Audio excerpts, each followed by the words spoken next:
Thank you. Welcome, everybody. How's it going? Yeah! Who's excited? Who's excited to be here? I'm pretty excited. I love this. I don't know. I had a heckler yesterday, but I don't know if he's here. I don't know if he's out on bail or not. I hear he has some problems with the law. I can heckle back now that I found out who he is. We'll post a video. If you follow me on social media, I like to post everything. I just go with it. I don't mean to make enemies. I just somehow do with my big ass mouth.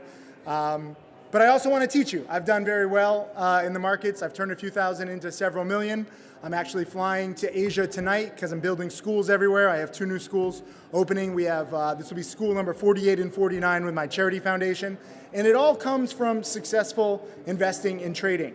Not, long shots looking for a speck of gold or oil or some weird fucking mineral I can't pronounce in some country that is probably just going to give me malaria. A lot of these things that you're hearing at this conference and in investment and on Wall Street in general are just such long shots, such bullshit guessing games. You're just not going to get rich. I don't mean to shit on people's, life work, but I'm sorry. I've just been around for 20 years. I've seen so many pipe dreams. Even the best laid plans can fail. So how do you actually choose the best investments? Here's my legal disclaimer. I'm not a professional at all. I'm just a random guy telling you what I know. I don't even own a suit. I hear, suits are the new thing to wear, but I'm going to a place that's 80 fucking degrees out tomorrow. So this is literally the coldest stuff that I have. With thousands of potential investments, how do you actually narrow it down? There's actually millions of investments, but I think there's thousands of investments here in this room alone. How do you narrow it down? Everything sounds so good. The CEOs will only say the most positive stuff. The promoters will say the most amazing stuff in exchange for 400,000 unrestricted shares or off-the-book shares, some crap shit like that. For me, I'm never going to be 100% perfect. This is my profit chart. Over the past 20 years, if you look on the right, or if you just look online, you follow me on Timothy Sykes, I share all this stuff publicly. I'm right about 70% of the time. So I'm wrong about 30% of the time. How did I get rich? How do I stay rich? How do I get richer? I cut my losses. Very, very important. I am not sticking around if something's going wrong, if something even looks to be going wrong.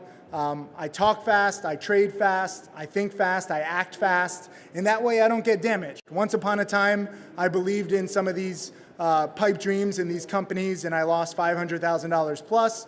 It wisened me the fuck up. I don't want to lose $500,000 plus anymore. It sucked for several months. It created a drinking problem. It kind of ruined my reputation, but it was a good lesson. And I'm grateful for the big loss because now I trade, I'm scared as shit when I trade. If you become one of my students, you'll see that I trade overly scared. And this hurts me from making such big gains like I used to, but I'm also living a rather stress-free life. I think that you guys should focus less on company stories and more on price action. I was on a panel last night with some very big legends, and they're talking about the world ending and doomsday and gold going to 5,000. And I was like, well, if gold is going to go to 5,000, why can't it fucking break 2,000? If you're going to have these big pie in the sky moves, you're going to have some uptrends first. But they're kind of preying on your need to, want action, your desire to be there first. And you just don't need to be. So for me, what I've learned is that the biggest percentage moves in the stocks that I trade happen after they've already hit several technical scans. They're up 20%, they're up 30% on the day with good news. And the biggest runners take several days, several weeks, several months to spike. So you're not going to miss out on any 1,000% spike. I know, okay, we're at a mining conference every now and then. You strike gold, you strike something huge, and you actually do get that move that you can't follow. But if you try to chase those odds, you will not do well. You will be very stressed. You will need a lot of pharmaceuticals, and that's why the pharmaceutical industry is booming. The best plays jump out at you, okay? So I travel all over the world, not just for charity, not just for fun, but because it helps me. I'm a degenerate trader, okay? This is actually an intervention. This is fucked up that you guys all showed up at my intervention, and you're degenerate traders too, and this isn't helping any of us. So we need to trade less. We need to help each other because the best plays are such gimmies. I have a few haters online, but The haters actually, one guy in particular said, Sykes, why don't you be a real man and trade Forex? Why don't you trade some, real stuff rather than your little bullshit penny stock gimmies? And I'm like, I'm gonna stick with my little bullshit penny stock gimmies. They made me rich. Forex, 5 out of 6 Forex traders blow up in the first 6 months. If you look at odds and stats, the odds are stacked against you. 90% of traders lose. 70% of investors can't even beat the S&P 500, which goes up in a lousy 8 to 10% per year. Not to mention last year where it was down. So I know that you all want action. I know you want investments. Start to think the opposite. Have the patience to wait for the best plays that have multiple indicators. I trade stocks. I'm looking at stocks every single day, but I don't want to just trade anything. There's literally thousands of stocks in play every day, thousands or tens of thousands of pieces of news that you can analyze, and you can say, oh, this is good, this is bad, this is good, this is bad. Understand that it's mostly a guessing game. And if you play the guessing game that everybody else is playing, you're not gonna get rich. You're not gonna do what is seemingly impossible. I do some pretty crazy stuff. My top students do some pretty crazy stuff, and it's due to patience. Buying stocks only when they're hitting new highs with catalysts in our favor, ideally in a hot sector, which none exists right now, or shorting stocks, shorting scams. There might be some short sellers among you. If I was primarily a short seller these days, which I'm not, but if I was, I would go to mining conferences and look for the most exaggerated, hype-filled promises and short the fuck out of that stock. Because they're most likely lying to you, they're most likely looking to hire promoters, they're most likely gonna fail. It's not a question of if, it's a question of when. So those are the kinds of things that I like to trade, when it's not a question of if, it's just when. And then you can work on timing, and there's a whole bunch of stuff that I teach and technical indicators that you can time. But I travel so often to avoid over trading. And this is why I love my life. I'm very fortunate to be able to travel anywhere and everywhere, but it's also to protect me. Like I said, I'm a degenerate trader. I have to say that in every speech. That's a real disclaimer right there. Forget about just the legal disclaimer. I am a degenerate trader. I have to control my degenerate tendencies by traveling, by going to third world countries where there's Wi-Fi is terrible. I'm, trading in the middle of the night, so I'm not looking forward to trading. You shouldn't look forward to investing. You shouldn't look forward to making money. Obviously, we all want to, but if you look forward to it, you start to overtrade, overinvest, force plays. You're in the wrong plays when the right play comes about. You can't get out of the wrong play. Maybe you have restricted stock. I've seen it all. I don't have all the answers, but I do have 2 decades of experience now. I consider myself a retired trader who only comes out of retirement when there's a play that's good enough. And I know that's crazy because, I'm a trader, I'm a trading educator, there's 1,000 people in my chat room every day. How can I say I'm a retired trader? But that mindset protects me from myself. Who here has seen a superhero movie? Raise your hands. Most of you. I think everybody has. Some people just don't want to admit it, right? But superhero movies, a lot of them are normal people with these superhuman abilities. My superhuman ability is that I'm a fucking degenerate. And I need to recognize that, and I need to keep the degenerate in his little cave. I don't want to turn into the beast, for that analogy. Patience increases my odds of winning. Patience increases your odds of winning. I know it sounds crazy, but the more that you just sit on the sidelines and observe. And mind you, this means sometimes missing some plays because you're sitting on the sidelines, you have such a patient mindset, but having this mindset protects you from overtrading. And then when you do strike, when you do find an investment or a trade, it's really usually good. You could still be wrong, mind you. Even with my whole patience attitude, I'm still wrong roughly a third of the time. But at least having this mindset protects me. And when I am in a trade, I cut my losses very quickly if it's still going the wrong way. So it's very difficult to lose being patient and trading like a coward. And I know this isn't what people want to hear. Everyone's always surprised when I say it because I turned a few thousand into several million, so they're expecting, what's the secret to going all in and using leverage and making a lot of money? It's the opposite. I never use leverage. I never go all in. I'm just patient and overly patient and cowardly, even overly cowardly. I take my profits too quick.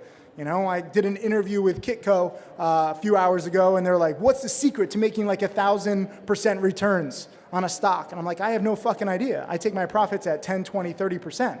I go for singles. I don't go for home runs or grand slams. So this whole mentality allows me to take small singles, small base hits over and over. And the gains add up over time if you let them. When I'm not sure about a company, or let's say even the overall market, because 3 out of 4 stocks follow the market at all times, I do not trade it, okay? I need all my indicators to line up. A lot of people are asking me, what's the hot sector right now? There's nothing, okay? We had Bitcoin, we had cryptocurrency, we had weed, we had CBD. Before that, we had Ebola, police equipment, China, biotech, medtech, nanotech. There's always some sector being hyped in the past, but right now we're kind of in this zone where I think there's frankly a lot of fear because of what happened in December with the overall stock market, and sometimes the best trade is no trade. Sometimes you just stay liquid and you just wait for opportunities. I'm scared to invest for the long term in stocks. I'm scared to invest in real estate because I don't know if December was just the beginning of a bigger crash or if it was just, some nice consolidation after a big multi-decade run-up. I don't know. So when I don't know, I do nothing. And this is a game of discipline, okay? I know you think that it's all about research, and the more hours you put in, the more that you'll learn, and you'll have some edge over somebody who doesn't burn the midnight oil like you do, and you're researching some fucking weird district off the coast of Canada, and you think that's the secret. Well, maybe it is, okay? I'm not a professional miner. I do know odds, and if you shoot for those very low odds type plays, you're just going to be disappointed the vast majority of the time. Maybe you hit once and that's all you need, and God bless those people, but I'm trying to go for something that's high odds with less stress. And when I'm doing nothing, I can go out and enjoy and live my life. It's not laziness, it's actually good. It's keeping me away from being the degenerate trader that I've mentioned a few times. So do you have enough patience to wait for the best plays? I know you all want to make money, but can you afford not to make money right now? This day, this week, this month, this year? Can you afford to wait for the absolute best play? Here is some examples. I spoke at one of these conferences 3 months ago, and this was the chart that I showed, PURA, this little piece of shit wannabe CBD play. And the stock was spiking from 2-3 cents all the way up to 24 cents, 12 times your money. This is a 50-day chart. Each one of these candles represents 1 day. So it was in play. Let's see how it's done since. This is the past 50 days. Absolutely nothing. So for me, I'm looking at charts. It's not just about the company's story. If the price action isn't there, I simply do nothing. That's what you have to understand. Here's another chart from the last conference I spoke at, CVSI, another wannabe weed play. These are my kinds of stocks. I don't hold the whole time. Again, on the run-ups, I try to take 10, 20%, then I sell, usually too early. I sold way too early on this one. I was in on the 2s, out in the 2s, and it went all the way up to 8. So I missed a lot of it, but I made a little bit of money, and I learned. This was the chart last time. This is the chart this time. In 50 days, it has done absolutely nothing. And I know they're putting out press releases, the company is maturing, business is actually going on, but for me as a trader, as an investor, I don't want any part of this, okay? Wake me up when it breaks out to new highs. This kind of looks like gold too over the past few days and weeks. Wake me up when there's an actual technical breakout or technical breakdown. Too many people get obsessed with a story, they fall in love with a story, and most of these stocks, most of these companies will go bankrupt. Let me just remind you, no matter how excited people are at these conferences and how excited the management is, the vast majority of people, if we flash forward into 5 or 10 years, the vast majority of companies here will be bankrupt or close to it. So I'm sorry to be the bad guy who brings up history and stats, but I like doing that. I don't like just believing hype or management promises. That's the way to ruin.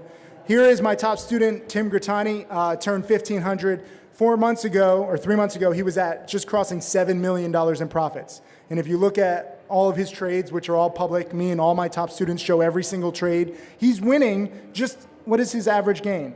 $2,800. My average gain is about $2,000. So I'm trying to make $2,000, $2,000, $2,000. When I lose, I'm trying to lose $200 or $300. My gains are bigger than my losses. I'm trying to take singles over and over and over again. And mind you, I've only made a few $1,000,000 in my life. So I'm not somebody who makes $1 million in a day. But I do believe that, all you need is a few $1,000,000 in life. I think too many people are trying to make $1 billion. I know several billionaires, they're very unhappy. Everybody knows how rich they are. They're being used by wives and girlfriends and boyfriends and all sorts of bad people. They need security all the time. I actually gave a TEDx talk on how I'll never be a billionaire. That didn't go over very well. I gave it to a room full of business school kids who all they want to do is be a billionaire. And I was like, fuck all your dreams, you're wrong. Make a few $1,000,000, that's all you need. It's actually bombed on YouTube too. But I'm serious, I think that's the best. Like, I don't want to be a billionaire. If I ever make, somehow, if I, latch onto the right investment or trade and I make, $1 billion, I'll donate 98% of it. And I'll stick with, 20 million. That's fine. You can live a fantastic life, a stress-free life, not totally stress-free, but low-stress life with just a few $1,000,000 in your bank account. And here he is 3 months later, he's now at 7.4 million. So he's making a little over $100,000 per month, $2,000 at a time on average. Here's an example, something that is happening. There might not be a hot sector right now, but there's still every now and then good plays. So Fannie Mae and Freddie Mac, kind of controlled by the government, kind of not. It's kind of a weird situation, especially for the stocks. Ever since they had problems back in 2008, the government has been trying to, get away. Companies should be off on their own. So this news just came out Friday morning. Here's a chart of Fannie Mae. I actually bought this on Friday. I made a few $100. This is a nice breakout. Each one of these represents one candle, and Friday the stock was up over 30%. This is my kind of a chart, okay? It might not have a hot sector, it might not be the hottest market, but with that news, with a stock that's a former runner, with massive volume, with a multi-month breakout, the indicators were going for it. And true to form, I underestimated it. Could have made about $3,000. I made a few hundred. I played it too safe, but at least I was ready and waiting. Every single day I'm waiting for some company, some stock to show me something. Like, prove to me, why do you deserve my money? Why do you deserve my time? Fannie Mae earned it with its technical breakout, with a news catalyst, with its history of being a former runner. Those three indicators were enough for me, even though it's not my ideal kind of play, because this is still a multi-billion-dollar company. I prefer smaller companies. I do encourage you guys to stick with small companies. That's one thing that you guys are doing right. Rather than going to Berkshire Hathaway's annual conference, that's fantastic. If you want to become a millionaire by the time you're 100, you can buy some fucking titanium new hip just so that you can waddle out of your mansion. I don't know about long-term blue chip investing. I know about short-term trading a piece of shit stocks where it's predictable, because most of the people trading these piece of shit stocks are morons. So you have an advantage. I gave an example during my speech yesterday that I'm sorry, I'm really toning it down right now, but I'm trying to be polite in front of my Canadian audience, okay? But hey, come on, have some maple syrup, come on. I try and make this stuff entertaining too. Don't take everything so personally. I think that you should stick to piece of shit stocks, because if you look around the room and the people that you meet, not the most intelligent people, okay? And that's good. I'm not the most intelligent person. So if you have a room full of idiots, you can probably make money off them somehow. You can find your angle. Versus if you're at Berkshire Hathaway, there's a lot of people who are really smart, really wealthy. I don't want to compete against them, okay? If you're trading Forex, you're competing against George Soros and all these algorithms. I don't even know how to spell the word algorithm. So I don't want any part of that big competition. Stick with the piece of shit sector, stick with the piece of shit people, but at the same time, it's cool, because if you're even a little smarter, even if you do a little history and look at a little, stats, and what these companies and these people and these big projects do over time, you'll have an advantage. And here's Freddie Mac, same chart as Fannie Mae. So you have countless opportunities, but ignore the vast majority of them as they are shit. This is how my top students and I became multimillionaires. I know it sounds crazy, but it's true. Succeeding and really, thriving in investing and trading is hard enough. Remember, 90% of traders lose. Roughly. Maybe it's 95%. There's been a few academic studies. So most people lose. If they say they're winning, they're usually full of shit. We show everything online. This is what has frankly built my education business, just showing every trade, income tax returns, audits, being honest, as you can tell with my speech. Learn to risk your money on only the best setups, not guessing games. That's my speech. Thank you, guys. Hey, Tim Sykes, Millionaire Mentor and Trader. Thank you for watching my videos. I hope that they help you. I want to share everything that I've learned over the years. You can check out more videos right over there. And also click subscribe so that you can watch all of these videos, get that knowledge, and become my next millionaire student.